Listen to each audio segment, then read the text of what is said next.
स्थिर वैद्युतिकी की lecture series में आज का हमारा टॉपिक है विद्युत क्षेत्र। दोस्तों, विद्युत क्षेत्र का मतलब क्या होता है? जैसे ये आपके पास एक आवेश है, एक बिंदु आवेश है Q। तो इस बिंदु आवेश के चारों तरफ एक क्षेत्र होगा जहां पर अगर आप किसी और आवेश को लेकर आएंगे तो वो उस पर बल लगाएगा। आप जानते हैं कि प्लस प्लस में क्या होता है? प्रतिकर्षण होता है। तो इस क्षेत्र के अंदर अगर आप कोई दूसरा प्लस आवेश लेके आओगे तो ये उसको अपने से दूर धक्का देगा। माइनस लेके आओगे तो ये उसको अपनी तरफ खींचेगा। बट अगर आप इस क्षेत्र के बाहर हो तो फिर ये आवेश उस आवेश के ऊपर कोई भी बल नहीं लगाएगा। जैसे मान लीजिए एक चुंबक आपके पास रखा है और एक चुंबक आपके दोस्त के घर पे रखा है। उन दोनों चुंबकों में न तो आकर्षण होगा न प्रतिकर्षण होगा, क्योंकि वो दोनों चुंबक एक दूसरे की चुंबकीय क्षेत्र में नहीं है। बट उन दोनों चुंबक को आप पास में लेके आओगे तो फिर आप N और N में प्रतिकर्षण और N और S में आकर्षण देखोगे, क्योंकि वो दोनों चुंबक एक दूसरे की चुंबकीय क्षेत्र में है। बिल्कुल वैसे ही एक आवेश के चारों तरफ का वह क्षेत्र जहां उसके प्रभाव को अनुभव किया जा सकता है, उससे हम उस आवेश का क्या बोलते हैं? विद्युत क्षेत्र। परिभाषा पढ़ते हैं। किसी आवेश के परिवेश में वह क्षेत्र जहां कोई दूसरा आवेश विद्युत बल का अनुभव करता है, उस आवेश का मतलब इस आवेश का विद्युत क्षेत्र कहलाता है। ठीक बात है। अब दोस्तों हम डिफाइन करते हैं विद्युत क्षेत्र की तीव्रता। तो देखिए उसको कैसे डिफाइन करेंगे। आपके पास ये बिंदु आवेश Q है और इस आवेश का विद्युत क्षेत्र ये है।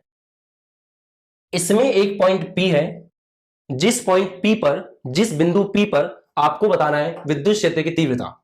तो अगर किसी आवेश के कारण उसके विद्युत क्षेत्र में, ये उसका विद्युत क्षेत्र है,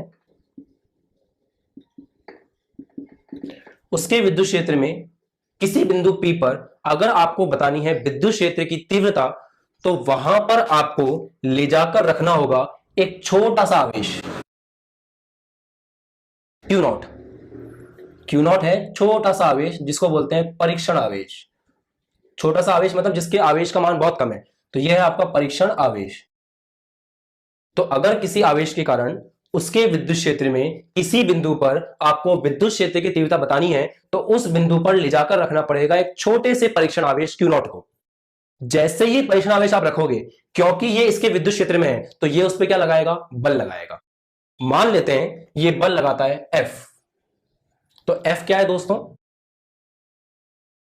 आवेश Q द्वारा Q0 पर बल। ओके, तो इस Q ने इस Q0 पर बल लगाया F। इस बल को जब आप इस परीक्षण आवेश से भाग लगाएंगे तो आएगा विद्युत क्षेत्र की तीव्रता उस बिंदु P पर। मैं फिर से रिवाइज करता हूं। जिस आवेश के कारण उसके विद्युत क्षेत्र में आपको किसी बिंदु पर विद्युत क्षेत्र की तीव्रता देखनी है, तो उस बिंदु पर आपको ले जाके रखना होगा एक छोटा सा धनात्मक आवेश जिसको हम बोलते हैं परीक्षण आवेश। जैसे ही आप उस आवेश को रखेंगे, उस आवेश के ऊपर यह आवेश बल लगाएगा। वो बल जब परीक्षण आवेश से भाग लगाया जाएगा तो आएगा उस बिंदु पर विद्युत क्षेत्र की तीव्रता। अब अगर आप इसका लॉजिक समझना चाहते हैं तो वो कुछ ऐसा है कि दोस्तों Q0 आवेश पर कितना बल लगाया इन भाई साहब ने? Capital F। तो एकांक आवेश पर कितना लगाएंगे? F upon Q0। तो दोस्तों इसी को हमने नाम दे रखा है विद्युत क्षेत्र की तीव्रता। तो दूसरे अल्फाजों में हम बोल सकते हैं कि विद्युत क्षेत्र की तीव्रता किसी बिंदु पर उस आवेश द्वारा एकांक आवेश पर लगाए जाने वाले बल के बराबर होता है। तो आप दोनों तरह से पढ़ सकते हैं। एक तो ये पैटर्न है, दूसरा ये पैटर्न है। बात एक ही है कि विद्युत क्षेत्र की तीव्रता होती है परीक्षण आवेश पर लगने वाला बल डिवाइड बाय परीक्षण आवेश। तो इस बात को पढ़िए। किसी आवेश विन्यास के कारण, ये वो आवेश विन्यास है, किसी बिंदु पर, ये वो बिंदु है, विद्युत क्षेत्र की तीव्रता किसी छोटे धनात्मक परीक्षण आवेश Q0 को, ये है दोस्तों छोटा धनात्मक परीक्षण आवेश Q0 को उस बिंदु पर रखने पर, हमने रखा है इस बिंदु पर, उसके द्वारा अनुभव किए गए बल, ये रहा उसके द्वारा अनुभव किए गए बल को उस आवेश के परिमाण द्वारा विभाजित करने पर प्राप्त होता है। आई थिंक आप समझ पाए इसका मतलब क्या है। तो इसका SI मात्रक की बात करें दोस्तों, तो बल का SI मात्रक हो गया न्यूटन, आवेश का है कूलाम, तो विद्युत क्षेत्र का हो गया न्यूटन कूलाम इनवर्स 1। ये SI मात्रक हो गया विद्युत क्षेत्र की तीव्रता का। अब मैं एक टॉपिक ले रहा हूं, बिंदु आवेश के कारण विद्युत क्षेत्र की तीव्रता। टॉपिक है बिंदु आवेश के कारण विद्युत क्षेत्र की तीव्रता। तो माना एक आवेश Q, माना एक आवेश Q के कारण उसके विद्युत क्षेत्र में उससे r दूरी पर स्थित एक बिंदु P पर हमें विद्युत क्षेत्र की तीव्रता की गणना करनी है। सही बात है। अब ऐसा करने हेतु हम बिंदु P पर एक छोटा धनात्मक परीक्षण आवेश Q0 रखते हैं। ओके, परीक्षण आवेश Q0 पर Q के कारण बल, दोस्तों ये जो Q है वो Q0 पे बल लगाएगा। तो अब हमको देखना है कि इस परीक्षण आवेश Q0 पर इस आवेश Q के कारण कितना बल लगता है। वो बल लिखा जाएगा कूलाम नियम से। तो कूलाम नियम से वो बल F आएगा। आप पढ़ चुके हैं कूलाम नियम, K Q1 Q2 upon R square. तो K Q1 पहले वाला आवेश, Q Q2 दूसरा वाला आवेश Q0 डिवाइड बाय बीच की दूरी का स्क्वायर, तो R स्क्वायर। तो आवेश Q0 जब Q से R दूरी पर रखा होगा तो उस पर लगने वाला बल का मान होगा F बराबर K Q Q0 upon R square. सही बात है। अब विद्युत क्षेत्र की तीव्रता की परिभाषा द्वारा, दोस्तों विद्युत क्षेत्र की तीव्रता की परिभाषा क्या है? लगने वाला बल अपॉन परीक्षण आवेश। तो लगने वाला बल अपॉन परीक्षण आवेश, इसे कह दिए समीकरण नंबर 1, इसे बोल दिए समीकरण नंबर 2। तो ये आया है समीकरण 1 से। तो विद्युत क्षेत्र की तीव्रता की परिभाषा के आधार पर आ गया EP बराबर F अपॉन Q0। अब F का मान कितना है? समीकरण 2 से रख दीजिए। F का मान रखने पर EP आ जाएगा F की जगह K Q Q0 upon R square. तो K Q Q0 upon R square divide by Q0। इस Q0 से Q0 कट जाएगा और विद्युत क्षेत्र की तीव्रता आ गई K Q upon R square. तो ये दोस्तों सूत्र आ गया एक आवेश Q से उसकी R दूरी पर स्थित एक बिंदु P पर विद्युत क्षेत्र की तीव्रता का, जो कि क्या है KQ अपॉन R स्क्वायर। और याद रखें दोस्तों, ये जो Q है इस आवेश का विद्युत क्षेत्र है और उसकी तीव्रता हमने लिखी है R दूरी के ऊपर। तो R है दूरी स्रोत आवेश से, जो हमारा स्रोत आवेश है Q उससे दूरी। Q हमारा वो आवेश है जिसका विद्युत क्षेत्र है और E है विद्युत क्षेत्र की तीव्रता। तो EP है विद्युत क्षेत्र की तीव्रता। फॉर्मूले में इंपॉर्टेंट ये होता है कि कौन क्या है वो आपको अच्छे से याद रहे, नहीं तो फिर आप आंकिक प्रश्न में गलतियां करते हैं। तो इस फॉर्मूले में K आपका हो गया 1/4πε0।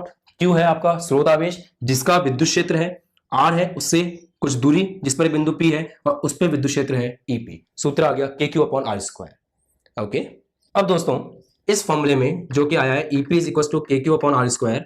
K कांस्टेंट है, आवेश कांस्टेंट है, तो E वृत्त समानुपाती आ रहा है R स्क्वायर के। मतलब जैसे जैसे आप आवेश से दूर जाते जाएंगे वैसे वैसे आपका विद्युत क्षेत्र की तीव्रता कम होती जाएगी, क्योंकि जैसे जैसे ये R बढ़ेगा वैसे वैसे ये EP क्या होगा, कम होगा। तो इसका ग्राफ अगर अपन बनाएं तो इसका ग्राफ आएगा दोस्तों E और R के मध्य ग्राफ आएगा इस तरह का। वृत्त समानुपाती का ग्राफ इस तरह का आता है। तो E और R के मध्य ग्राफ होगा ऐसा।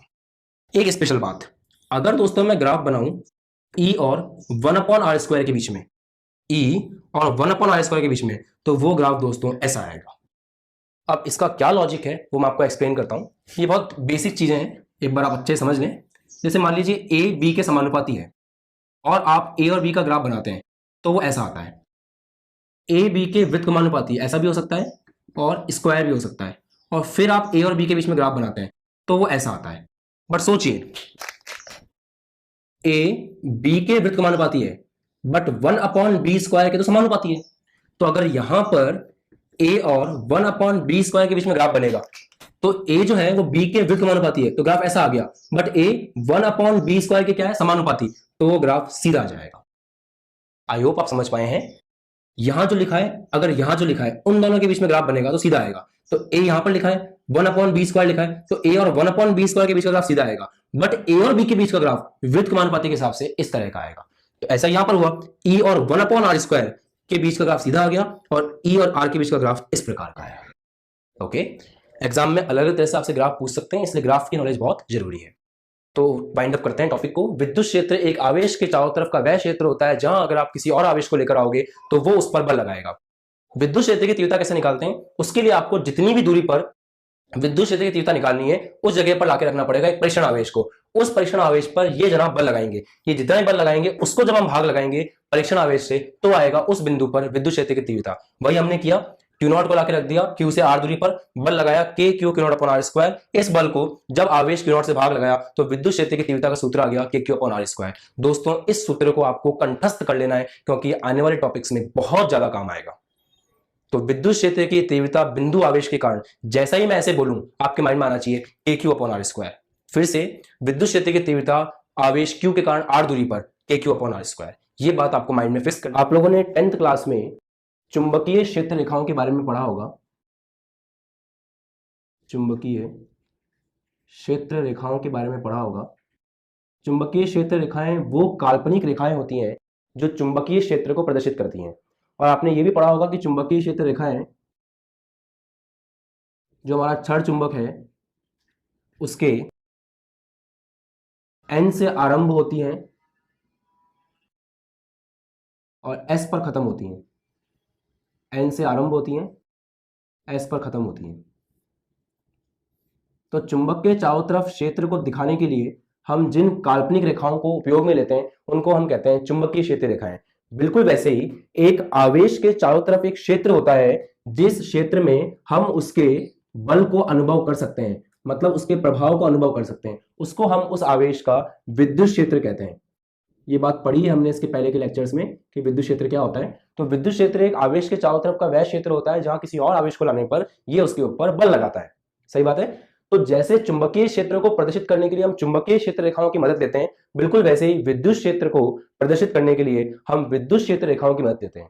तो चुंबकीय क्षेत्र रेखाएं वह काल्पनिक रेखाएं होती हैं जो वास्तविक चुंबकीय क्षेत्र को प्रदर्शित करती हैं।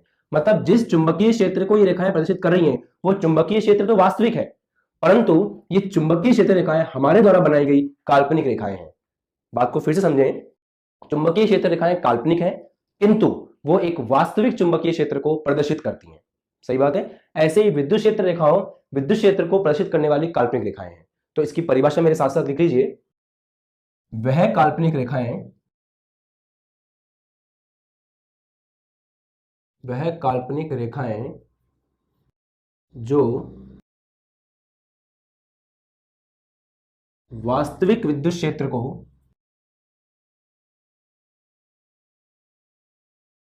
प्रदर्शित करती हैं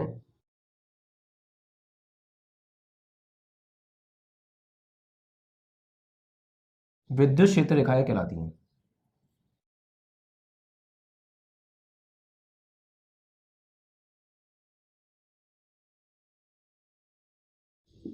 सही बात है। तो ऐसी काल्पनिक रेखाएं जो वास्तविक विद्युत क्षेत्र को प्रदर्शित करती हैं उन्हें दोस्तों हम कहते हैं विद्युत क्षेत्र रेखाएं। अब आगे नेक्स्ट पॉइंट सुनिए। मान लीजिए मैंने आपको एक विद्युत क्षेत्र रेखा बनाकर दी। ये एक विद्युत क्षेत्र रेखा है। अब इस विद्युत क्षेत्र रेखा के अलग अलग पॉइंट्स लिए आपने। मान लीजिए पॉइंट 1 आपने लिया, ये पॉइंट 2 लिया, ये पॉइंट 3, ऐसे पॉइंट 4 और ये पॉइंट 5। तो अगर ये विद्युत क्षेत्र रेखा है और ये विद्युत क्षेत्र रेखा आगे की तरफ जा रही है, मतलब इसका यहां से स्टार्ट होकर उस तरफ गमन है, तो इस विद्युत क्षेत्र रेखा के अगर किसी भी बिंदु पर आपको विद्युत क्षेत्र चाहिए तो आपको उस बिंदु पर स्पर्श रेखा बनानी होगी। अर्थात जैसे ये रेड वाली एक विद्युत क्षेत्र रेखा है और point 1, point 2, point 3, point 4, point 5 इन पर मुझे विद्युत क्षेत्र चाहिए तो मुझे इस रेखा पर उस बिंदु पर स्पर्श रेखा बनानी होगी। स्पर्श रेखा वो रेखा होती है जो जस्ट टच करके निकलेगी। तो पॉइंट 1 पे स्पर्श रेखा इस तरह बनेगी। तो ये बताएगा पॉइंट 1 पर विद्युत क्षेत्र की दिशा को। पॉइंट 2 पर स्पर्श रेखा इस तरह से बनेगी तो ये बताएगा पॉइंट 2 पर विद्युत क्षेत्र की दिशा को। पॉइंट 3 पर स्पर्श रेखा इस तरह से बनेगी तो ये बताएगा पॉइंट 3 पर विद्युत क्षेत्र की दिशा को। पॉइंट 4 पर स्पर्श रेखा इस तरह से बनेगी तो ये बताएगा पॉइंट 4 पर विद्युत क्षेत्र की दिशा। और पॉइंट 5 पर स्पर्श रेखा इस तरह से बनेगी तो ये बताएगा पॉइंट 5 पर विद्युत क्षेत्र की दिशा। तो विद्युत क्षेत्र रेखाओं का एक बड़ा गुणधर्म होता है कि अगर आपको विद्युत क्षेत्र रेखा के किसी भी बिंदु पर विद्युत क्षेत्र की दिशा चाहिए तो आपको उस बिंदु पर स्पर्श रेखा खींचनी होगी। मैं इस पॉइंट को लिख देता हूं। विद्युत क्षेत्र रेखा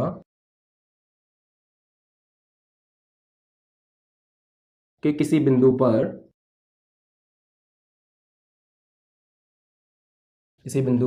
स्पर्श रेखा उस बिंदु पर विद्युत क्षेत्र की दिशा को प्रदर्शित करती है।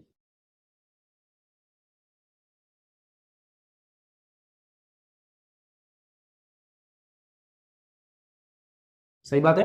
तो अगर आपके पास कोई विद्युत क्षेत्र रेखा है और उसके किसी भी बिंदु पर आप स्पर्शरेखा बनाते हो तो वो स्पर्शरेखा उस बिंदु पर आपको देगी विद्युत क्षेत्र की दिशा। सही बात है।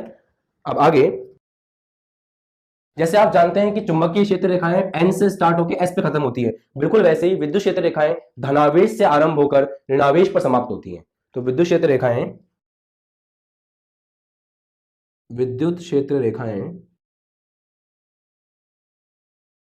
धनावेश से प्रारंभ होकर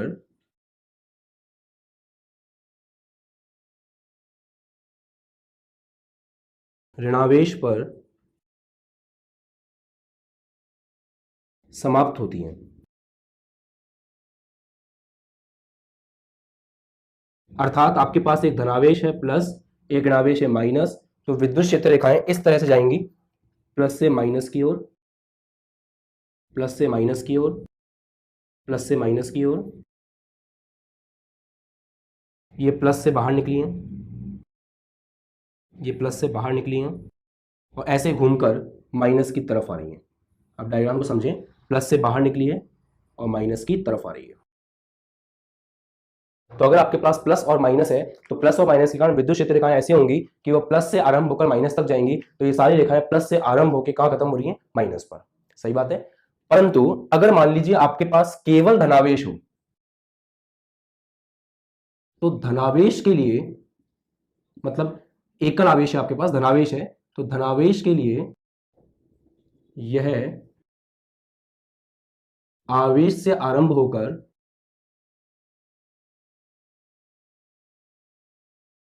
अनंत तक जाती है, तथा केवल ऋणावेश के लिए, मतलब अगर केवल ऋणावेश हो तो अनंत से आरंभ होकर, अनंत से आरंभ होकर ऋणावेश तक आती हैं।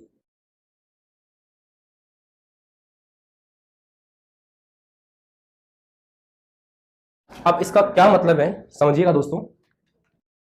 जैसे मान लीजिए आपके पास एक केवल धनावेश है, स्वतंत्र धनावेश, और स्वतंत्र ऋणावेश है।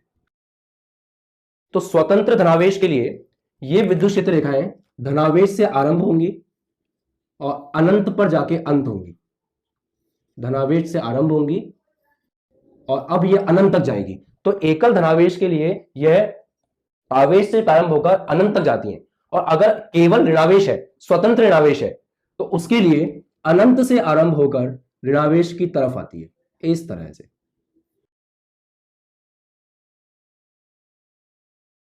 तो केवल धनावेश के लिए आवेश से आरंभ होकर अनंत तक जाती है, केवल ऋणावेश के लिए अनंत से आरंभ होकर आपके आवेश तक आती है। मतलब हो तो वही रहा है ना, प्लस से स्टार्ट होकर माइनस पे जा रही है। अगर बीच में से काट दे, अलग अलग कर दे दोनों को, तो प्लस से आरंभ होकर अनंत तक जाएगा और माइनस के लिए अनंत से आरंभ होकर माइनस पे आएगा। मिला जुला के आपको एक बात याद रखनी है कि विद्युत क्षेत्र रेखाएं प्लस से दूर होती हैं और माइनस की तरफ होती हैं।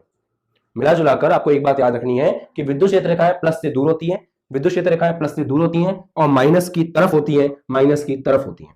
ये बात आपको याद रखनी है।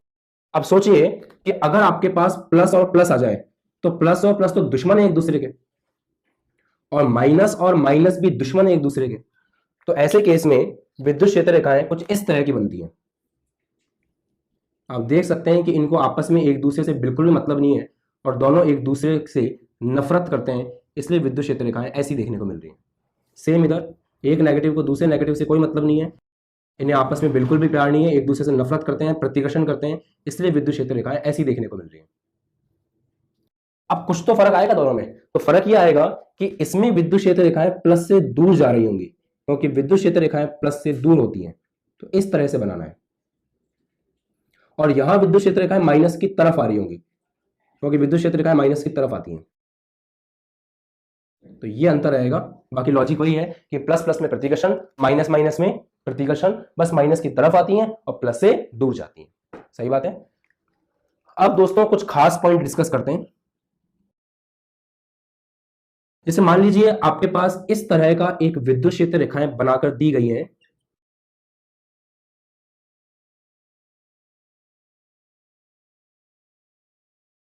ये कुछ विद्युत क्षेत्र रेखाएं आपको बना के दी हैं। दो तीन पॉइंट्स लिए हमने कंसिडरेशन के लिए।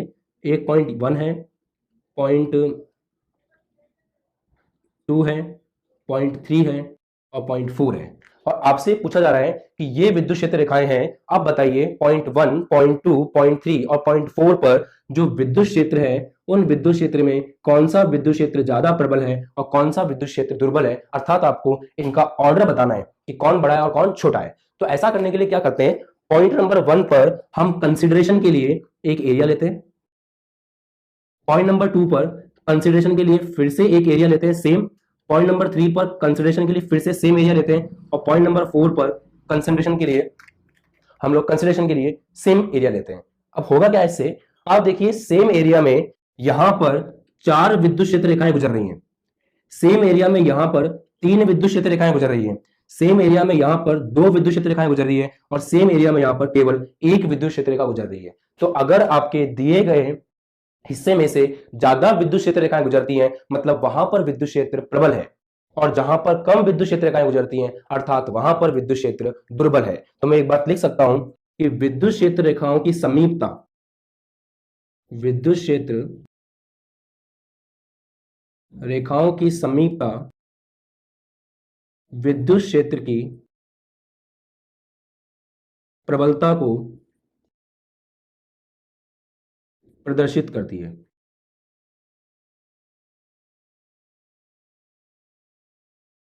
विद्युत क्षेत्र रेखाओं की समीपता विद्युत क्षेत्र की प्रबलता को प्रदर्शित करती है। तो आप ये देख सकते हैं कि यहां पर विद्युत क्षेत्र रेखाएं ज्यादा समीप है तो ये जगह प्रबल होगी, यहां विद्युत क्षेत्र प्रबल है, यहां पे और दूर हो गए प्रबलता कम हो गई, और दूर प्रबलता और कम, और ज्यादा फैल गई विद्युत क्षेत्र रेखाएं मतलब प्रबलता बिल्कुल कम है। तो ऑर्डर आपको समझना बहुत सिंपल है, सबसे ज्यादा विद्युत क्षेत्र है E1 पे, फिर उससे कम है E2 पे, फिर उससे कम है E3 पे और सबसे कम है E4। तो ये पॉइंट याद रखें कि विद्युत क्षेत्र रेखाओं की समीपता विद्युत क्षेत्र की प्रबलता को प्रदर्शित करती है।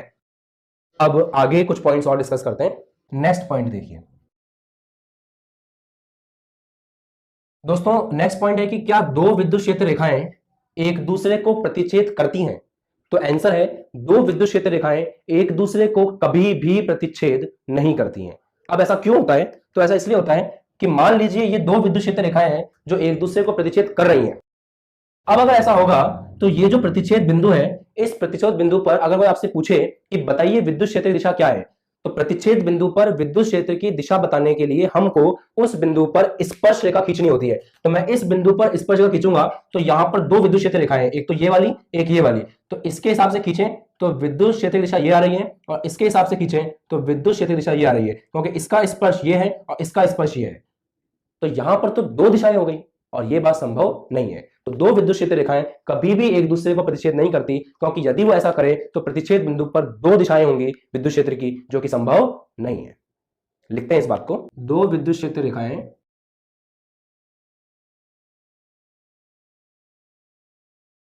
परस्पर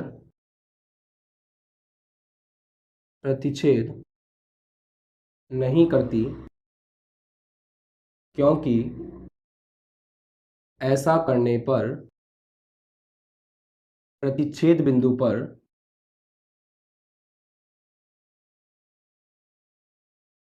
विद्युत क्षेत्र की दो दिशाएं होंगी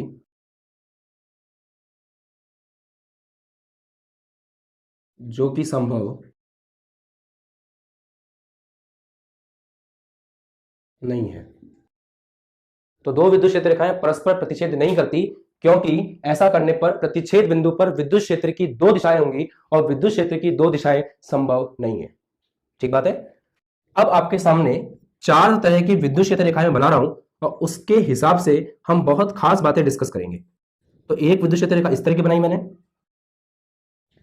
एक विद्युत क्षेत्र रेखाएं का पैटर्न ये है,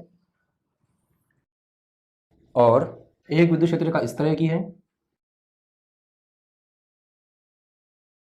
और नेक्स्ट इस तरह की। इन चार पैटर्न को हमको अध्ययन करना है कि इन चारों पैटर्न में क्या बात है। तो पहले वाले पैटर्न में आप देखिए विद्युत क्षेत्र रेखाओं के बीच में जो गैप है वो एक जैसा है। अगर विद्युत क्षेत्र रेखाओं के बीच में गैप एक जैसा होता है तो इसका मतलब उन विद्युत क्षेत्र रेखाओं का परिमाण जो है वो नियत है, मतलब विद्युत क्षेत्र वहां पर जो है वो नियत है। तो विद्युत क्षेत्र E जो है वो आपका नियत है। ये एक समान विद्युत क्षेत्र को प्रदर्शित करने वाली रेखाएं हैं। दूसरी बात, आप अगर किसी भी विद्युत क्षेत्र रेखा के किसी भी बिंदु पर स्पर्शरेखा बनाएं तो हर बार आपको दिशा एक ही मिलती है आगे की तरफ। मतलब ये वो विद्युत क्षेत्र रेखाएं हैं जिनकी दिशा भी नियत है। तो ये एक ऐसे विद्युत क्षेत्र को प्रदर्शित करती है जिस विद्युत क्षेत्र का परिमाण भी नियत है दोस्तों और दिशा भी नियत है। दूसरे वाले की बात करते हैं, इसमें स्टूडेंट्स गलती करते हैं। इसको देख के आपको लग रहा होगा कि ये सारी एक ही दिशा में है। इसको देख के आपको लग रहा होगा कि ये सारी एक ही दिशा में है, तो आप दिशा में नियत लिखने की कोशिश करेंगे, जो कि गलत होगा।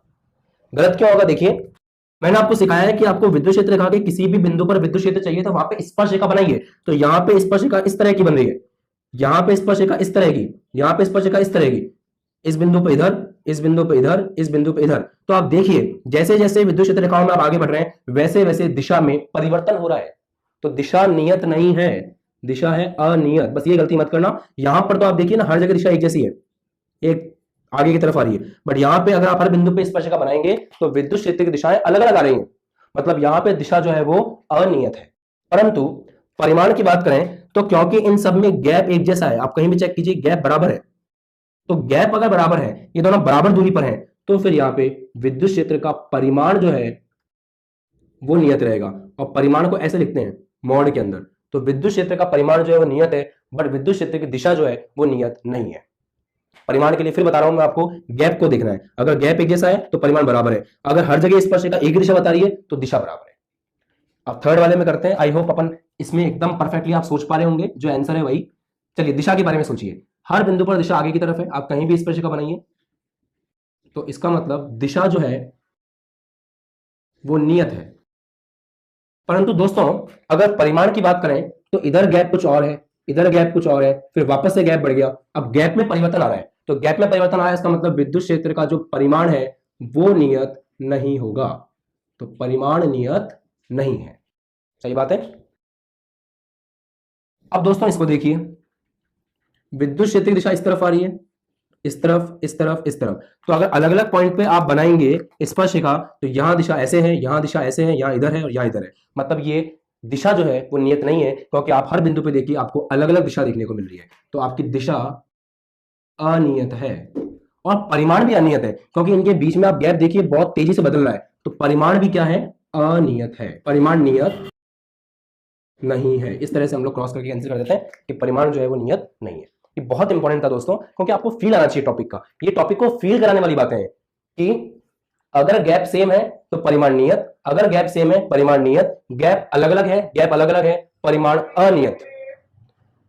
हर जगह स्पर्शिका एक ही दिशा दिखा रही है, हर जगह स्पर्शिका एक ही दिशा दिखा रही है तो दिशा नियत, दिशा नियत। अगर स्पर्शिका अलग अलग दिशाएं दिखा रही है, अगर स्पर्शिका अलग अलग दिशाएं दिखा रही है तो फिर दिशा अनियत और दिशा अनियत। तो दिशा देखने के लिए स्पर्शिका बनाइए और परिमाण देखने के लिए बीच की दूरी देखिए। तो ये विद्युत क्षेत्र रेखाओं के बारे में हमने कुछ पॉइंट्स। इसको इंग्लिश में बोलते हैं दोस्तों इलेक्ट्रिक डाइपोल।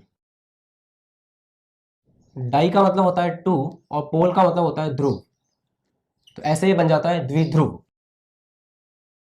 अभी बेसिकली होता क्या है, दो आवेश जिनका परिमाण एक जैसा है, मतलब वैल्यू में बराबर है। अगर मान लीजिए ये 3 कूलाम है तो ये भी 3 कूलाम है, ये 10 कूलाम है तो ये भी 10 कूलाम है, तो वो दो आवेश जिनका परिमाण बराबर है किंतु चिन्ह में विपरीत है, जब वो एक दूसरे से कुछ दूरी पर रखे होते हैं तो उससे विद्युत द्विध्रुव का निर्माण होता है। तो दो विपरीत चिन्ह के आवेश परंतु एक समान परिमाण के आवेश जब एक दूसरे से एक निश्चित दूरी पर या एक अलग दूरी पर रखे होते हैं तो उसे हम क्या बोलते हैं? विद्युत द्विध्रुव कहते हैं। मैं लिखता हूं परिभाषा। दो एक समान परिमाण के विपरीत आवेश, दो एक समान परिमाण के विपरीत आवेश जब एक दूसरे से कुछ दूरी पर रखे होते हैं तो दोस्तों उसे हम कहते हैं विद्युत द्विध्रुव। जैसे एग्जांपल यहां +10 कूलम लिख सकते हैं या -10 लिखना पड़ेगा। तो दोनों का आवेश क्या है? विपरीत है, बट परिमाण एक समान है। ये बात ध्यान रखनी है। अब यहां पर एक और चीज डिफाइन करने के लिए, वो है द्विध्रुव आघूर्ण। पूरा नाम है मित्रों विद्युत द्विध्रुव आघूर्ण। अब देखिए, मान लीजिए आपके पास एक विद्युत द्विध्रुव है और इससे आपको इस बिंदु की दूरी बतानी है। मतलब इस द्विध्रुव से, इस डाइपोल से इस पॉइंट की, इस बिंदु की दूरी बतानी है। तो वो दूरी हम कहां से मापेंगे? -q से बताएंगे या +q से बताएंगे? -q से बताना और +q से बताना अन्याय है। तो हम क्या करेंगे? इसके सेंटर से दूरी बताएंगे। तो ये दूरी मानी जाएगी विद्युत द्विध्रुव की और इस बिंदु की। तो दोस्तों अगर इस दूरी को मैं x का नाम दूं तो ये हो जाएगा x/2 और ये हो जाएगा x/2। तो अब देखिए यहाँ पे x/2 x/2 आ रहा है, तो कैलकुलेशन थोड़ी सी टफ हो जाएगी। अभी आगे आने वाले टॉपिक में मैं डेरिवेशन करूंगा, तो उस डेरिवेशन में अगर मैं इसको कुछ मान लू, x मान लू, y मान लू, तो ये हिस्सा x/2 और ये हिस्सा x/2 हो जाएगा, तो कैलकुलेशन क्या हो जाएगी, टफ हो जाएगी। इसलिए बड़े लोगों ने ये डिसाइड किया कि हम लोग ये जो विद्युत द्विध्रुव है, इसके जो दोनों आवेश हैं, इन दोनों आवेशों के बीच की दूरी को x ना मानते हुए 2a मान लेते हैं। तो अब ये हिस्सा a हो जाएगा, ये हिस्सा a हो जाएगा, तो डिवाइड बाय 2 का चक्कर खत्म हो जाएगा। हमें क्या फर्क पड़ता है, मान लीजिए ये डिस्टेंस जो है वो 10 सेंटीमीटर है, तो 10 सेंटीमीटर बराबर 2x बोल लो। जैसे यहाँ पे 10 सेंटीमीटर बराबर इसने क्या बोला है, 2a बोला है, तो a बराबर कितना हो गया, 5 सेंटीमीटर। अब अगर इस 10 सेंटीमीटर को मैं a मानता तो फिर वो a/2 करना पड़ता। अगर ये बात अभी आपके समझ में नहीं आई है तो जब मैं डेरिवेशन करूंगा और डेरिवेशन आपको आसान लगेगा तो अपने आप समझ में आ जाएगा। बस एक बात अभी जो याद रखनी है वो ये है कि हम जो दोनों आवेश हैं +q और -q, इनके बीच की दूरी 2a लिखते हैं। उस 2a का लॉजिक ये है कि द्विध्रुव की से किसी बिंदु की दूरी जो है वो केंद्र से दी जाती है, तो केंद्र से देने पर अगर ये 2a है तो ये a हो गया और ये a हो गया, तो कैलकुलेशन थोड़ी सी आसान हो जाती है। ये बात ध्यान रखनी है, अदरवाइज फिर आप रटना पड़ेगा कि यार ये 2a और माइंड में हमेशा कंफ्यूजन रहेगा, 2a क्यों लिया। इसलिए मैं पहले आपको ये क्लियर कर रहा हूं। तो जब भी आप बुक्स वगैरह में पढ़ोगे, एनसीईआरटी में आपकी बोर्ड की जो भी किताब है उसमें पढ़ोगे, तो इनके बीच की दूरी 2a लिखी होगी। उसका उद्देश्य एक ही है कि कैलकुलेशन को आसान बनाना। ठीक बात है। हाँ, तो अब मुद्दे की बात पे आते हैं।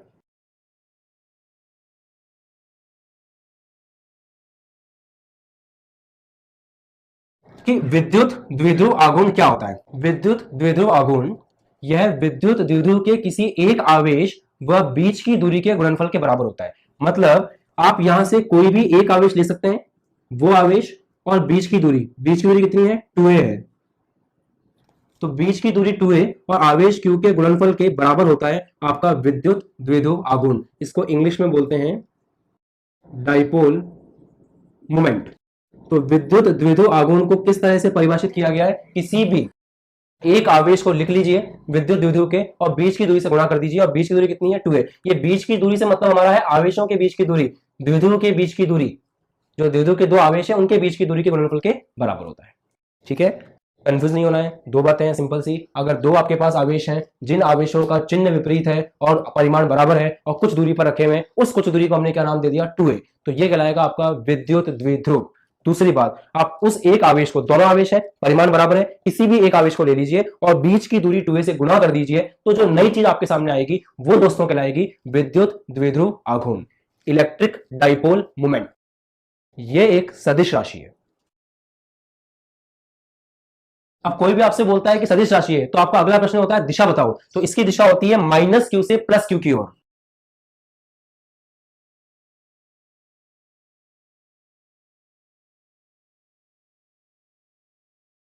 दिशा होती है -q से +q की ओर, मतलब इसमें जो आपका विद्युत द्विध्रुव आघूर्ण है उसकी दिशा है -q से +q, सिंबल हो गया p, और उसके ऊपर मैं एक एरो बना दूंगा, वो एरो आपको बताएगा कि ये एक सदिश राशि है, क्योंकि इस दुनिया में जितनी भी सदिश राशियां उनके ऊपर हम क्या बनाते हैं, एक एरो बनाते हैं।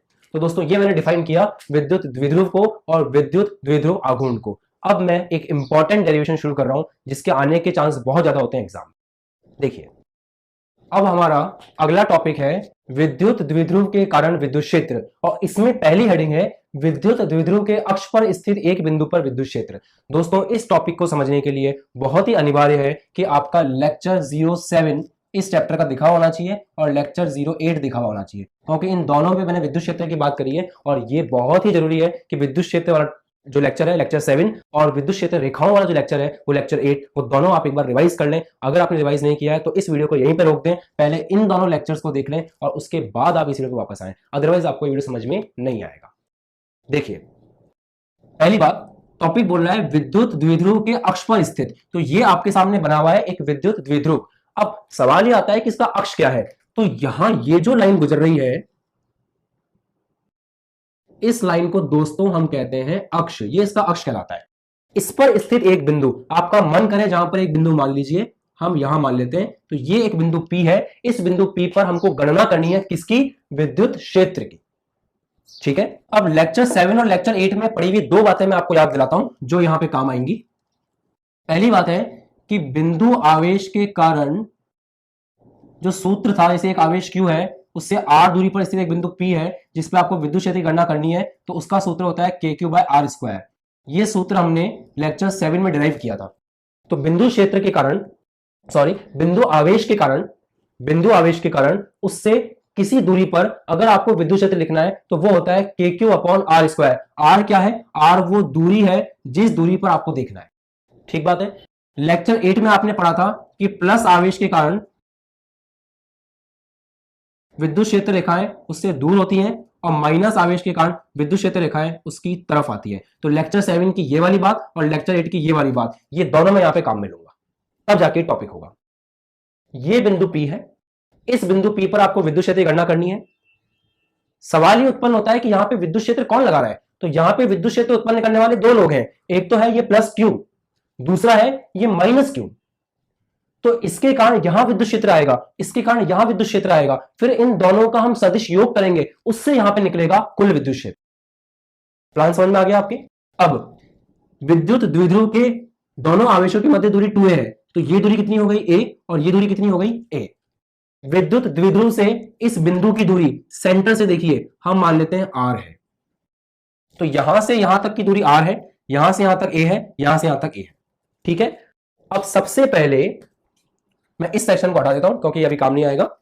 हाँ तो दोस्तों, प्लस के कारण आपको इस बिंदु पर विद्युत क्षेत्र देखना है। अब मेरे साथ साथ ध्यान समझिएगा, ये आवेश प्लस है, ये बिंदु है, प्लस के कारण विद्युत क्षेत्र उससे दूर होता है, तो ये रहा प्लस, ये रहा बिंदु, इस बिंदु पर इस प्लस के कारण विद्युत क्षेत्र इससे दूर होगा, तो इस बिंदु पर इस प्लस क्यू के कारण विद्युत क्षेत्र इससे दूर उधर की तरफ होगा।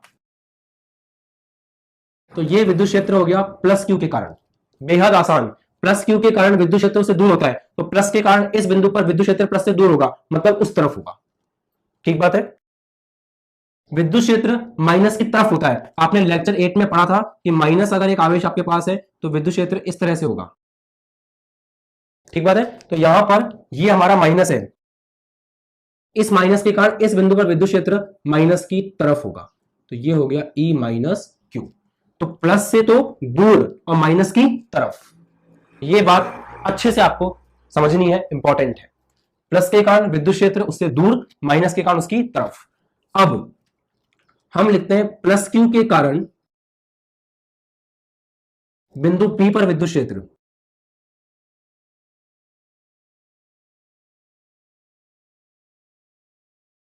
प्लस क्यू के कारण बिंदु P पर विद्युत क्षेत्र कैसे लिखेंगे समझिएगा। किसी भी बिंदु आवेश के कारण उससे कुछ दूरी पर विद्युत क्षेत्र को कैसे लिखते हैं? के क्यू अपॉन दूरी का स्क्वायर। तो प्लस क्यू के कारण भी लिखना है, तो के क्यू अपॉन दूरी का स्क्वायर।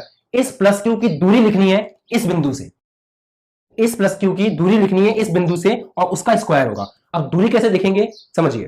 प्लस क्यू की दूरी इस बिंदु से, समझना, यहां से लेकर यहां तक तो r है और फिर यहां से लेकर यहां तक a है, तो ये दूरी कितनी हो गई? यहां से लेकर यहां तक r, फिर यहां से लेकर यहां तक a, तो ये दूरी हो गई r प्लस a। तो यहां पे आ जाएगा r प्लस a दूरी और उसका स्क्वायर। फिर से देख लो दोस्तों एक बार, यहां से यहां तक की आपको दूरी चाहिए, यहां से यहां तक की दूरी है r और यहां से यहां तक की दूरी है a, तो कितना हो गया? r प्लस a का होल स्क्वायर। दिशा देख ही चुके हैं, दिशा किस तरफ है? उस तरफ है। माइनस क्यू के कारण बिंदु P पर विद्युत क्षेत्र, तो माइनस क्यू के कारण आपको देखना है बिंदु P पर विद्युत क्षेत्र। कैसे देखेंगे? ये माइनस क्यू है, माइनस क्यू की पहले सूत्र देख लो, E माइनस क्यू बराबर के क्यू, आवेश तो क्यू ही है, अपॉन दूरी का स्क्वायर। समझना भाइयों, ये माइनस क्यू है, ये पॉइंट P है। दोस्तों यहां से लेकर यहां तक की दूरी r है, यहां से लेकर यहां तक की दूरी a है, तो ये वाली दूरी कितनी हुई? मेरे हिसाब से ये वाली दूरी हो गई r माइनस a।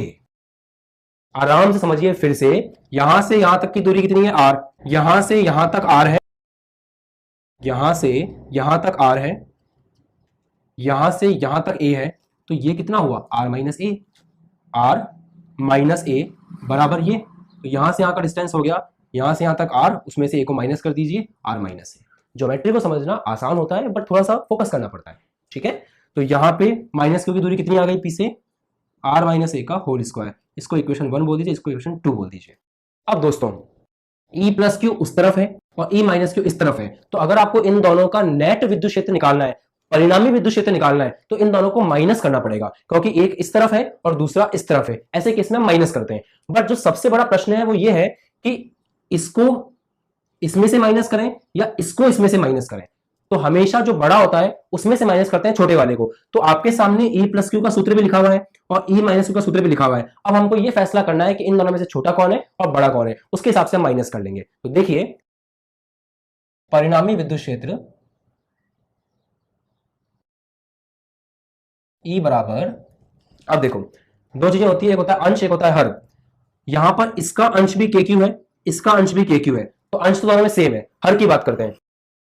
इसका हर है आर प्लस ए, इसका है आर माइनस ए। इसका मतलब इसका हर बड़ा है और इसका हर छोटा है। तो अगर हर छोटा होता है तो फिर ये राशि बड़ी आती है, और अगर हर बड़ा होता है तो ये राशि छोटी आती है। मेरी बात का मतलब समझिए। जैसे मान लीजिए आपके पास दो चीजें हैं, एक तो है 10/5 और एक है 10/2। ये दो चीजें हैं। इसमें देखिए ऊपर अंश दोनों में 10-10 है, नीचे कितना है, हर इसमें 5 है, इसमें 2 है। तो अगर इसमें आप देखो हर बड़ा है तो सॉल्व करने पे आंसर कितना आ रहा है, 2। और इसका हर छोटा है तो सॉल्व करने में आंसर कितना आ रहा है, 5। तो राशि बड़ी कब आ रही है, जब हर छोटा है। राशि छोटी कब आ रही है, जब हर बड़ा है। समझ में आ गया। तो इसका मतलब यह है कि r माइनस ए क्योंकि छोटा है इसलिए e माइनस क्यू ज्यादा आएगा। देखो छोटा तो वैल्यू आ गई बड़ी, अगर ये चीज बड़ी है तो वैल्यू छोटी आएगी, अगर ये चीज बड़ी है तो वैल्यू जो है वो छोटी आएगी, क्योंकि अंश दोनों में सेम है, क्योंकि अंश दोनों में सेम है। मैं चाहता हूं कि एक एक चीज आपके समझ में आए, क्योंकि हम लोगों को फिजिक्स को भी रटना नहीं है। कोई भी चीज रटने के लिए नहीं होती, साइंस रटने की चीज नहीं है। आपको एक एक चीज समझनी है, और बेसिक्स में किसी को भी प्रॉब्लम हो सकती है। तो सारी चीजें आपको अच्छे से क्लियर होनी चाहिए। मैं इसी टारगेट से वीडियो बनाता हूं। हो सकता है कभी कभी आपको ऐसा लगे कि बहुत सारी चीजों को, बहुत सारे बेसिक्स को आप बार बार बता रहे हो, बट बेसिक में ही बच्चे गलती करते हैं। तो ठीक है, यहां तक मतलब ई माइनस क्यू बड़ा हुआ और ई प्लस क्यू छोटा हुआ, तो मैं लिख सकता हूं कि ई माइनस क्यू बड़ा है किससे, ई प्लस क्यू से। तो अब निश्चित हो गया कि इसमें से इसको माइनस करना है। शुरू करते हैं। ई माइनस क्यू, इसका मान रख दीजिए यहां से माइनस, इसका मान यहां से रख दीजिए। अब देखिए के क्यू कॉमन आ जाएगा। अब अंदर क्या होगा ध्यान से देखना, के क्यू कॉमन आ गया, ये होगा 1/r - a का whole square minus 1/r + a का होल स्क्वायर। अब यहां पे दोस्तों एलसीएम लेंगे। देखो a माइनस बी और a प्लस बी क्या होता है, a square minus B square. सूत्र पढ़ा होगा मैथ्स में आपने कि a माइनस बी और a प्लस बी क्या होता है, a square minus B square. तो a माइनस बी का होल स्क्वायर और a प्लस बी का होल स्क्वायर क्या होगा, a square minus B square का होल स्क्वायर। क्यों बता रहा हूं मैं ये चीज, क्योंकि ये यहाँ पे आ रहा है। देखो a माइनस बी का whole square, a plus B का होल स्क्वायर, तो क्या बन जाएगा, a square minus B square का होल स्क्वायर। अर्थात इसका जो एलसीएम आएगा वो आएगा आर स्क्वायर माइनस ए का स्क्वायर अपॉन टोटल स्क्वायर। अब ऊपर क्या आएगा वो देखो। एलसीएम कैसे लेते हो, ये वाली चीज तो इसमें है, ये वाली मिसिंग है, तो ये यहां पे आ जाएगा, ये माइनस आ गया। ये वाली चीज तो इसमें है, ये मिसिंग है, तो ये यहां पे आ जाएगा। एलसीएम अपन इसी तरह से लेते हैं, तो मैंने एलसीएम ले लिया। अब ध्यान से सॉल्व करेंगे। यहां करते हैं के क्यू। अब दोस्तों अच्छे से समझना, इसको पूरा ओपन करते हैं। तो ए स्क्वायर, ये है ए प्लस बी का होल स्क्वायर, तो A square plus B square plus 2ab। जल्दी नहीं करने की चीज में, माइनस ब्रैकेट में रखना है। ब्रैकेट में क्यों, यहाँ पे माइनस है तो ये पूरा ओपन होगा, तो ब्रैकेट में रखना है। अब ये है a माइनस बी का whole square, a minus B के होल स्क्वायर का फॉर्मूला क्या होता है, A square plus B square minus का 2ab। तो A square plus B square minus का 2ab। इसको ओपन किया, A square plus B square plus 2ab।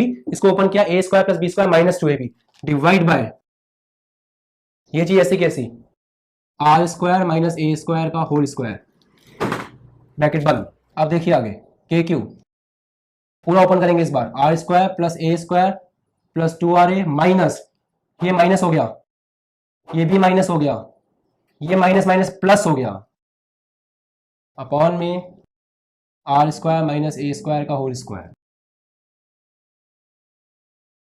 Are square से R square cancel, A square से ए स्क्वायर कैंसिल,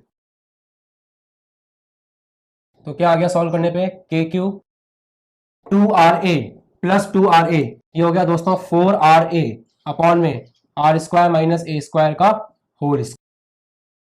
ठीक है। अब यहां पर हम एक कंडीशन लगाएंगे कि यदि r बहुत ज्यादा हो a से, मतलब ये जो बिंदु P है ये बहुत दूर है, तो अगर ये P बिंदु बहुत दूर है तो ये r बहुत ज्यादा होगा इस a से, तो हम इस a को नगण्य कर सकते हैं, हटा सकते हैं। ठीक है, मतलब अगर r बहुत ज्यादा है a से तो उसको हम नगण्य कर सकते हैं। एक बात जाना, नगण्य हमेशा जोड़ या बाकी में करते हैं, गुणा में या भाग में नहीं करते हैं। ये बात मैं आपको लिखवा रहा हूं, एग्जाम में लिखने की जरूरत नहीं है, आपके लिए है कि आपको कभी भी नगण्य करना है तो जोड़ या बाकी में करोगे। तो यहां पे देखो ये माइनस हो रहा है, तो इस आर स्क्वायर के सामने इस ए स्क्वायर को मैं नगण्य कर सकता हूं, इसको मैं नगण्य कर दूंगा। बट इस ए को मैं नगण्य नहीं कर सकता क्योंकि ये ए आर के साथ गुणा में है और गुणा वाले को नगण्य नहीं करते हैं। मतलब अगर आपको दो राशि दी गई है और वो दो राशि गुणा में है, तो अगर एक राशि कितनी छोटी हो उसको नगण्य नहीं करना है, हटाना नहीं है। बट अगर वो गुणा में या भाग की जगह पे जोड़ या बाकी में है तो आप उसको नगण्य कर सकते हो। तो यहां पर आर बहुत बड़ा था ए से, तो ए को हटाना था, ए को नगण्य करना था, बट मैं यहीं पे कर सकता हूं, यहां पे नहीं कर सकता, ये बात ध्यान रखना। तो अब अगर मैं इस ए स्क्वायर को हटा दूंगा तो ये क्या बन जाएगा, ई बराबर K Q 4RA upon R square, A square हट गया, यहां क्या लिखा हुआ है देखो, R square minus A square का होल स्क्वायर, तो ए स्क्वायर को गायब कर दो तो आर स्क्वायर का स्क्वायर हो गया, मतलब आर स्क्वायर का स्क्वायर। देख लो दोस्तों, गलती मत करना एग्जाम में, R square minus A square का होल स्क्वायर था, इसको मैंने हटा दिया तो आर स्क्वायर का स्क्वायर हो गया ना। तो क्या आ गया, K Q 4RA upon are की घात 4, 2 × 2। अब एक आर से यहाँ एक आर कट जाएगा, 3 बचेगा, तो ई बराबर क्या आ गया, के क्यू 4A अपॉन में आर की घात 3। ठीक है यहां तक। अब क्या करते हैं, 4 को लिखते हैं 2 × 2, जो कि कभी भी लिख सकते हैं, उससे क्या होगा समझ में आएगा अभी आपको। तो 2 मैंने बाहर निकाल लिया और अंदर एक ही 2 छोड़ा।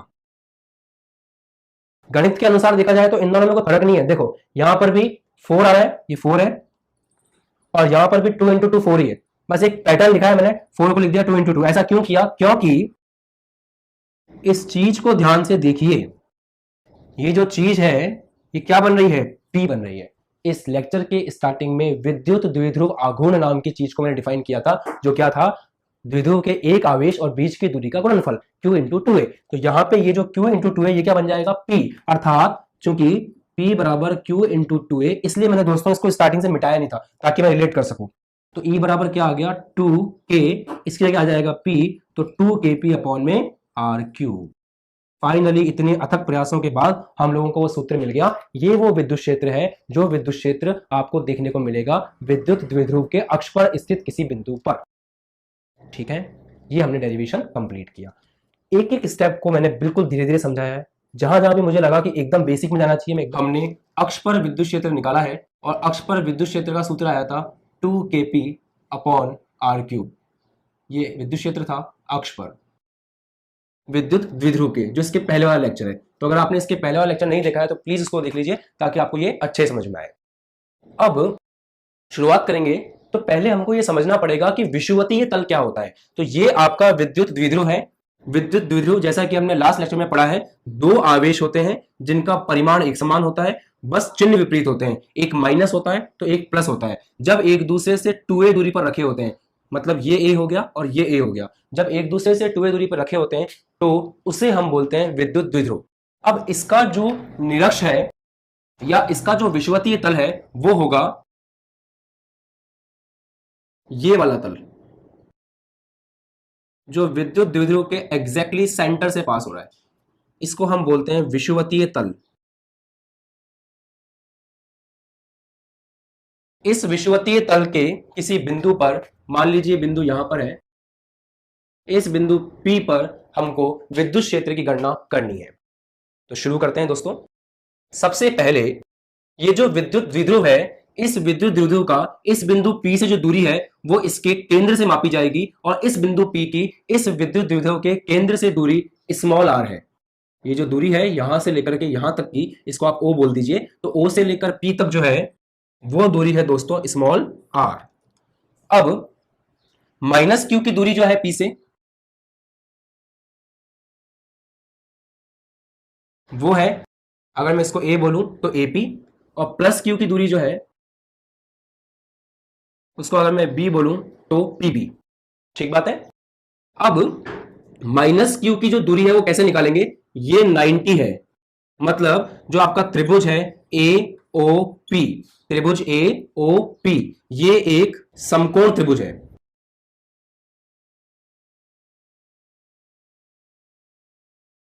ये जो त्रिभुज है आपका ए ओ पी, ये एक समकोण त्रिभुज है, और ऐसे ही बी ओ पी, ये भी क्या है, एक समकोण त्रिभुज है। तो ऐसे केस में हम पाइथागोरस प्रमेय लगा सकते हैं। ध्यान से देखिएगा, अगर इसमें मैं पाइथागोरस लगाऊं तो पाइथागोरस प्रमेय से ये कर्ण होगा, तो कर्ण एपी का स्क्वायर बराबर लंब पीओ का स्क्वायर प्लस आधार एओ का स्क्वायर। सॉल्व करते हैं, एपी हमको निकालना है, पीओ का स्क्वायर पी से लेकर ओ तक कितना है, आर है, तो पीओ का स्क्वायर आर का स्क्वायर प्लस एओ का स्क्वायर, ए से लेकर ओ तक ए है तो ए का स्क्वायर, तो एपी कितना आ गया, एपी का स्क्वायर कितना आ गया, R square plus A square, तो ये हो जाएगा यहाँ पे एपी, जब ये स्क्वायर उधर जाएगा तो अंडर रूट बन जाएगा, under root R square plus A square, तो इसका मतलब इसका मान आ गया under root R square plus A square. ठीक बात है। अब ऐसे ही अगर आप इस ट्राइंगल में लगाएंगे त्रिभुज बीओपी में, तो बीओपी भी क्या है, समकोण त्रिभुज है, तो उसमें भी कर्ण का स्क्वायर, कर्ण क्या है बीपी, तो कर्ण बीपी का स्क्वायर बराबर आधार ओबी का स्क्वायर प्लस लंब पीओ का स्क्वायर, तो BP is equal to BP square is equal to OB. O से लेकर बी तक कितना है दोस्तों, ए है, बहुत सिंपल है, पाइथागोरस लगा रहा हूं बस। पी से लेकर ओ तक कितना है, आर है, तो आर स्क्वायर, तो ये भी आ गया दोस्तों under root of A square plus R square, तो ये भी हो गया आपका under root A square plus R square. आप वीडियो को पॉज करके यहां तक कॉपी कर लें, फिर मैं इसको रिमूव कर दूंगा। और अभी तक मैंने जो बात समझाई है वो वापस देख लीजिए कि यहां पर आपका एक द्विध्रुव है माइनस क्यू और प्लस क्यू, दो आवेश जिनका परिमाण एक जैसा है, चिन्ह विपरीत है, एक दूसरे से 2a दूरी पर रखें, इसको हम बोलते हैं विद्युत द्विध्रुव। इसका निरक्ष जो है इसके बीच में से पास होने वाला तल होता है, निरक्ष या फिर विषुवतीय तल इसके बीच में से पास होने वाला तल है, उस पर एक बिंदु P है, और इस बिंदु P पर हमको विद्युत क्षेत्र की गणना करनी है। अब इस बिंदु P पर विद्युत क्षेत्र की गणना करनी है, तो इस पर विद्युत क्षेत्र दो आवेशों के कारण होगा, एक तो माइनस क्यू के कारण, एक प्लस क्यू के कारण। सूत्र लगाते वक्त हमको जरूरत पड़ेगी कि माइनस क्यू की इससे दूरी कितनी है और प्लस क्यू से इसकी दूरी कितनी है, तो इसलिए पहले मैंने यहां से लेकर यहां तक की दूरी निकाली और यहां से लेकर यहां तक की दूरी निकाली। वो हमने कैसे किया, इस त्रिभुज में ए ओ पी में हमने समकोण त्रिभुज देखा, कर्ण का स्क्वायर बराबर लंब का स्क्वायर प्लस आधार का स्क्वायर, वहां से ही दूरी निकल के आ गई under root R square plus A square, ये वाला डेरिवेशन।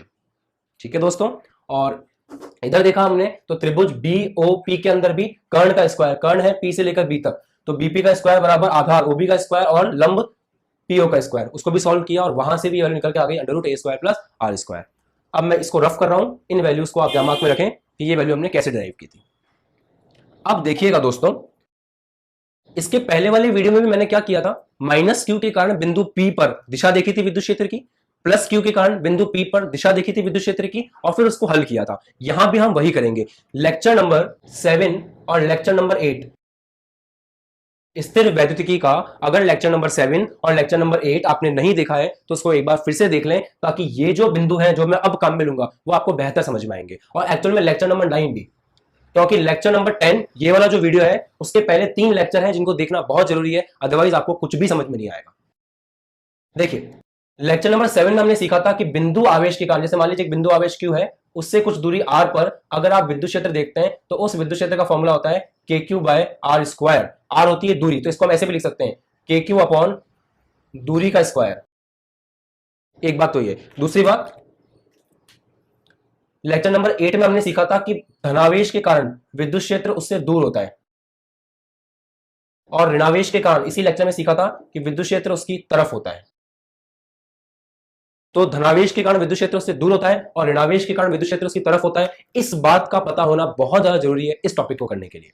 देखिए, ये माइनस क्यू है और ये बिंदु P है, इस माइनस क्यू के कारण इस बिंदु P पर विद्युत क्षेत्र की दिशा चाहिए, तो माइनस क्यू की तरफ होता है विद्युत क्षेत्र, तो इस बिंदु P पर जो विद्युत क्षेत्र होगा वो इस माइनस क्यू की तरफ होगा, मतलब ऐसे।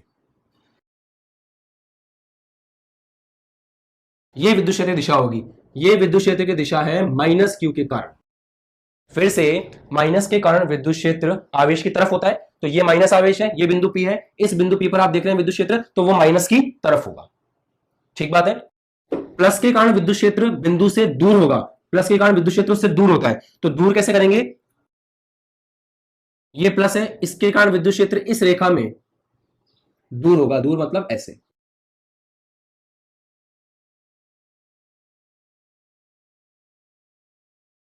तो ये विद्युत क्षेत्र हो गया E प्लस क्यू के कारण। फिर से दोस्तों, समझने में किसी भी प्रकार की मिस्टेक नहीं करनी है। माइनस के कारण विद्युत क्षेत्र उसकी तरफ होता है और प्लस के कारण विद्युत क्षेत्र उससे दूर होता है, बस इस बात को आपको याद रखना है। अगर ये बात आपको याद है तो फिर कोई दिक्कत नहीं आएगी। तो मैंने प्लस से दूर हो गया विद्युत क्षेत्र और माइनस की तरफ हो गया। अब दोनों ये दोनों जो है ये सदिश हैं, तो अब हमें इन सदिशों को हल करना होगा। तो अब हम देखते हैं कि सदिश कैसे हल होंगे। दोस्तों, इसके लिए 11वीं कक्षा में सदिश की थोड़ी बहुत नॉलेज होना जरूरी है। अगर आपको थोड़ी बहुत नॉलेज नहीं है तो आपको कुछ चीजें यहां पे याद रखनी पड़ेंगी, ठीक है? तो यहां तक कोई दिक्कत नहीं है। अब हम आगे बढ़ते हैं। हमें इस सदिश के घटक करने पड़ेंगे। मान लीजिए ये कोण थीटा है, तो फिर दोस्तों ये कोण भी थीटा होगा और ये कोण भी थीटा होगा, ठीक बात है? अगर ये कोण थीटा है तो ये कोण भी थीटा होगा, ये कोण भी थीटा होगा। ये बेसिक मैथमेटिक्स से आप देख सकते हो। अब जो बात 11वीं क्लास की पता होनी चाहिए वो ये है कि जैसे मान लीजिए आपके पास ये दो अक्ष है एक्स और वाई, और ये सदिश है ए और ये एंगल है थीटा, तो इस सदिश का इस तरफ जो घटक आएगा वो आता है ए कॉस थीटा। जो याद कर सकते हैं उनके लिए डायरेक्ट है, थीटा की तरफ कॉस आता है और थीटा के अपोजिट इस तरफ जो घटक आएगा वो आएगा ए साइन थीटा। दोस्तों, ये बात आपको याद ही रखनी पड़ेगी। 11वीं कक्षा की बात है कि अगर एक सदिश आपके पास है तो कोण की तरफ आता है कॉस और कोण के विपरीत क्या आता है? साइन। देखिएगा, ये जो ए प्लस क्यू है ये थीटा है, तो इसका घटक इस तरफ जो आएगा वो आएगा E plus Q cos theta. Theta की तरफ जो घटक आएगा वो आएगा E plus Q cos theta. इस ई माइनस क्यू का भी थीटा की तरफ, इधर इस तरफ जो घटक आएगा वो आएगा E minus Q cos theta. बस यहां पर एक ही जगह कौन है? इधर ई प्लस क्यू है और यहां पर एक ही जगह इस केस में कौन है? ई माइनस क्यू है। फिर से मेरे साथ समझिए, ये ई प्लस क्यू है, ये ई प्लस क्यू है, ये थीटा है, तो इसका थीटा की तरफ घटक इधर जो आएगा वो आएगा E plus Q cos theta. ये ई माइनस क्यू है, इसका थीटा की तरफ घटक इधर जो आएगा वो आएगा E minus Q cos theta. Theta की तरफ कोण की तरफ जो घटक है वो कॉस आता है। इस बात को दिमाग में फिट कर लीजिए। अब उसके अपोजिट मतलब ऊपर की तरफ ई प्लस क्यू का इधर घटक क्या आ गया? कॉस, तो अपोजिट में क्या आएगा? साइन। जैसे इसका इधर क्या आया था? कॉस, अपोजिट में क्या आया था? साइन। वैसे ही थीटा की तरफ क्या आ चुका है? कॉस। थीटा के अपोजिट क्या आएगा? साइन। मतलब ऊपर की तरफ घटक आएगा E minus Q sine theta. बिल्कुल वैसे ही इस ई माइनस क्यू का इधर घटक क्या आ गया? ई माइनस क्यू कॉस थीटा। तो विपरीत दिशा में नीचे की तरफ जो घटक आएगा वो क्या आएगा? E minus Q sine theta. हम क्या करते हैं, जब सदिश हमें समझ में नहीं आता है तो हम उसके घटक कर लेते हैं। जैसे मान लीजिए ये एक सदिश है और इसको मैंने दो हिस्सों में बांट दिया, तो ये इसके घटक है। ये एक घटक हो गया, ये दूसरा घटक हो गया। बिल्कुल वैसे ही थीटा की तरफ कोण की तरफ जो घटक आता है वो होता है ए कॉस थीटा और कोण के विपरीत जो घटक आता है वो होता है ए साइन थीटा। फिर से देख लो दोस्तों, ये ई प्लस क्यू था, इसका थीटा की तरफ जो घटक आया वो आया कॉस थीटा, थीटा के विपरीत जो आया वो आया साइन थीटा। ई माइनस क्यू इस तरफ था, इसका थीटा की तरफ जो आया वो आया कॉस थीटा, थीटा के विपरीत इधर जो आया वो आया साइन थीटा। अब यहां से जो चीज सीखने को मिलती है वो ये है कि ये माइनस क्यू और ये कट जाएंगे, क्योंकि ई साइन थीटा ऊपर है, ई माइनस क्यू साइन थीटा ऊपर है और ई माइनस क्यू साइन थीटा नीचे है, तो ये आपस में क्या कर देंगे? एक दूसरे को कैंसिल। और इधर देखिए, ई कॉस थीटा भी उस तरफ है, मतलब ई माइनस क्यू कॉस थीटा भी उस तरफ है और E plus Q cos theta भी उस तरफ है, तो ये दोनों जो है ये आपस में एक दूसरे को कैंसिल नहीं करेंगे और जुड़ जाएंगे। दोस्तों, सिंपल बात है, अगर दो चीजें एक ही दिशा में हैं तो वो जुड़ जाती हैं और दो चीजें विपरीत दिशा में हैं तो वो कट जाती हैं। तो यहां पर ये e plus Q cos theta भी इसी तरफ है और e minus Q cos theta भी उसी तरफ है, तो ये आपस में जुड़ जाएंगे। जबकि e साइन थीटा ऊपर है और ये वाला e साइन थीटा नीचे है, तो ये दोनों एक दूसरे को क्या कर देंगे? कैंसिल कर देंगे। ठीक है? अब हम ये बोल सकते हैं कि e प्लस क्यू तथा e माइनस क्यू के घटक E plus Q cos theta व ई माइनस क्यू कॉस थीटा एक ही दिशा में होने के कारण, ये देखो, इसका घटक ई कॉस थीटा, इसका घटक ई कॉस थीटा एक ही दिशा में है, तो ई प्लस क्यू तथा ई माइनस क्यू के घटक E plus Q cos theta तथा ई माइनस क्यू कॉस थीटा एक ही दिशा में होने के कारण जुड़ जाते हैं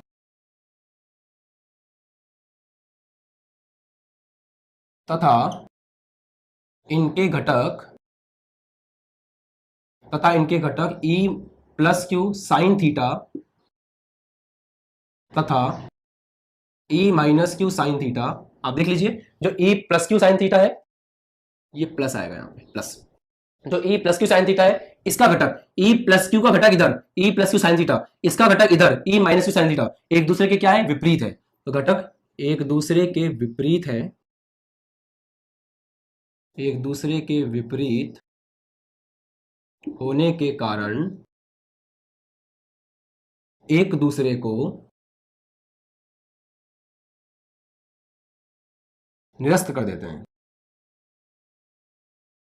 सही बात है दोस्तों, बिल्कुल भी कंफ्यूज नहीं होना है। हो सकता है 11th में कुछ कमी रह गई हो जिसके कारण आपको टॉपिक समझने में दिक्कत हो। मेरे साथ साथ जो भी बातें मैं बता रहा हूं उनको सुनिए, समझिए और फिर उसको याद कर लीजिए, आपको कभी दिक्कत नहीं आएगी। देखो मैं एक बार हल्का सा वापस एक्सप्लेन कर देता हूं। माइनस के कारण विद्युत क्षेत्र उसकी तरफ होता है, तो ये माइनस की उसकी तरफ हो गया। प्लस के कारण विद्युत क्षेत्र उससे दूर होता है, तो E प्लस की उधर हो गया। ये कौन थीटा है, तो ये भी थीटा होगा, ये भी थीटा होगा। अब हमने किया घटक। घटक कैसे करते हैं, याद करें, थीटा की तरफ कॉस, थीटा के अपोजिट साइन। तो E प्लस क्यू का थीटा की तरफ क्या आ गया, E plus Q cos theta. हमारे भाई साहब E माइनस क्यू का भी थीटा की तरफ क्या आ गया, E minus Q cos theta. Theta के विपरीत क्या आता है, साइन आता है। तो E प्लस क्यू का थीटा के विपरीत इधर क्या आ गया, E plus Q sine theta. और E माइनस क्यू का भी थीटा के विपरीत इधर क्या आ गया, E minus Q sine theta. ये दोनों जो है वो विपरीत है, कट जाएंगे, और ये दोनों जो है एक ही दिशा में जुड़ जाएंगे। ठीक है, तो अब आप लिखते हैं नेट विद्युत क्षेत्र। तो नेट विद्युत क्षेत्र कैसे लिखेंगे दोस्तों, नेट विद्युत क्षेत्र होगा इन दोनों का योग, इन दोनों का योग, E plus Q cos theta plus E minus Q cos theta. अब दोस्तों एक बात समझने की है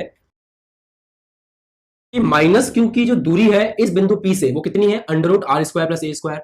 प्लस क्यू की जो दूरी है बिंदु P से वो कितनी है, under root R square plus A square.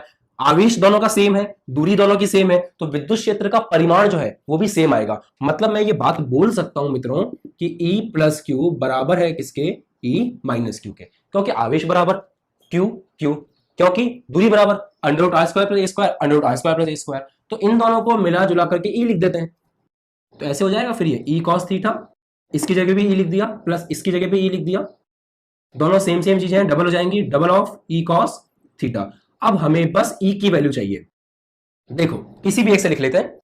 हमने इस अध्याय के लेक्चर नंबर 7 में पढ़ा है कि बिंदु आवेश के कारण विद्युत क्षेत्र का सूत्र होता है के क्यू अपॉन दूरी का स्क्वायर।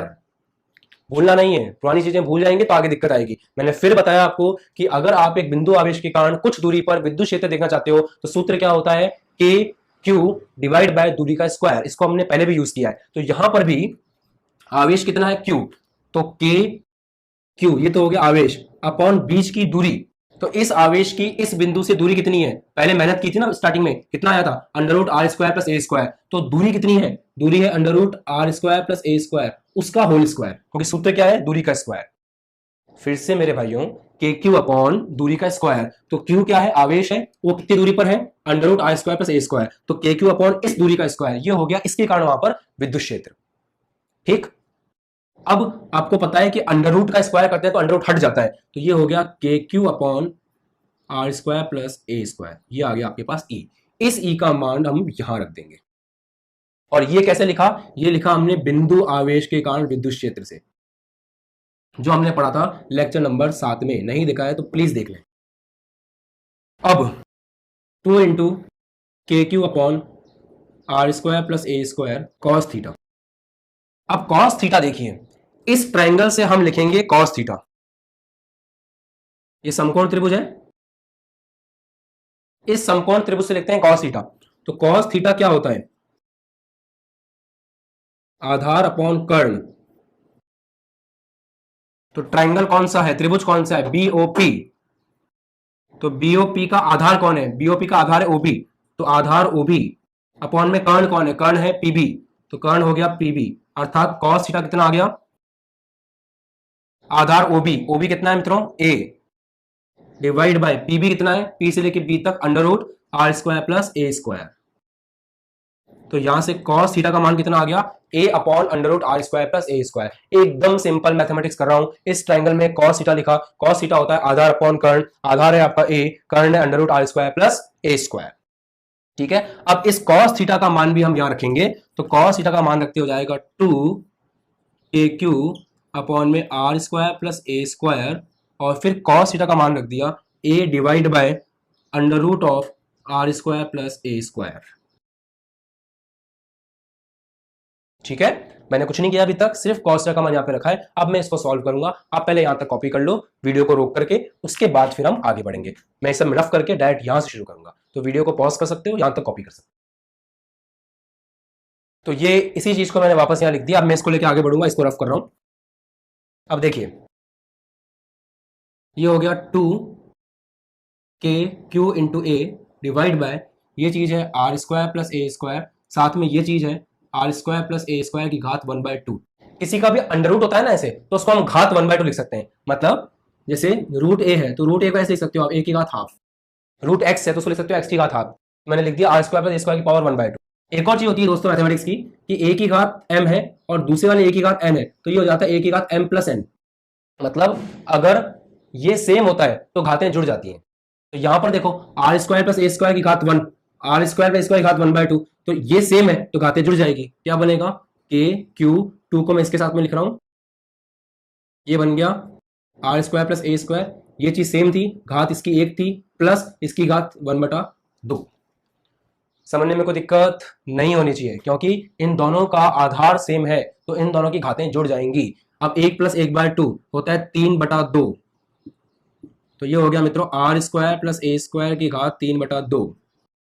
अब इसके पहले वाले लेक्चर में जैसे मैंने कंडीशन लगाई थी, वैसी कंडीशन मैं यहां लगाऊंगा कि आर बहुत ज्यादा है ए से, तो हम किसको कर देंगे, नगण्य ए को। नगण्य केवल कहां पे करते हैं, जोड़ या बाकी में, गुणा और भाग में नगण्य नहीं करते हैं। इसके पहले वाले लेक्चर में मैंने समझाई थी ये बात। तो कभी भी आप जोड़ या बाकी में ही नगण्य करेंगे, कभी भी भाग या गुणा में नगण्य नहीं करेंगे। तो ए को नगण्य कर दीजिए, ए यहां से हट जाएगा, ए के हटते ही जो चीज आपके सामने आएगी वो है ई बराबर KQ2A अपॉन, देखिए आर स्क्वायर बचा, ए स्क्वायर हट गया, तो आर स्क्वायर की घात कितनी हो गई, 3/2।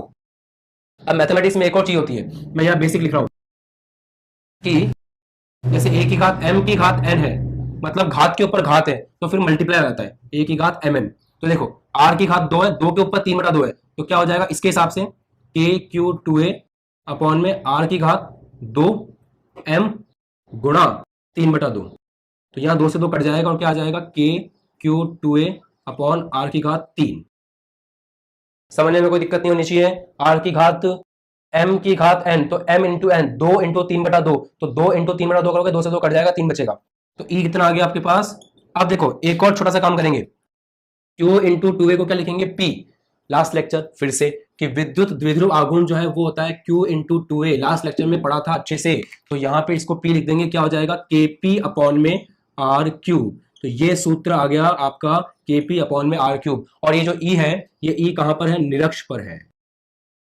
तो ये हम कामयाब हो गए निरक्ष पर विद्युत क्षेत्र का मान निकालने के लिए, और ये आपका डेरिवेशन हो गया E निरक्ष बराबर KP अपॉन R3। अब अक्ष को और निरक्ष को कंपेयर करते हैं। तो ये आपका विद्युत द्विध्रुव हो गया, इसका ये जो हिस्सा है इसको बोलते हैं अक्ष। इस अक्ष पर विद्युत क्षेत्र का डेरिवेशन इसके पहले वाले वीडियो में हमने किया था, कितना था, EX बराबर था 2KP अपॉन में R3। अक्ष पर जो विद्युत क्षेत्र आया था वो कितना आया था, 2KP अपॉन R3। आज हमने निरक्ष पर किया, ये निरक्ष होता है।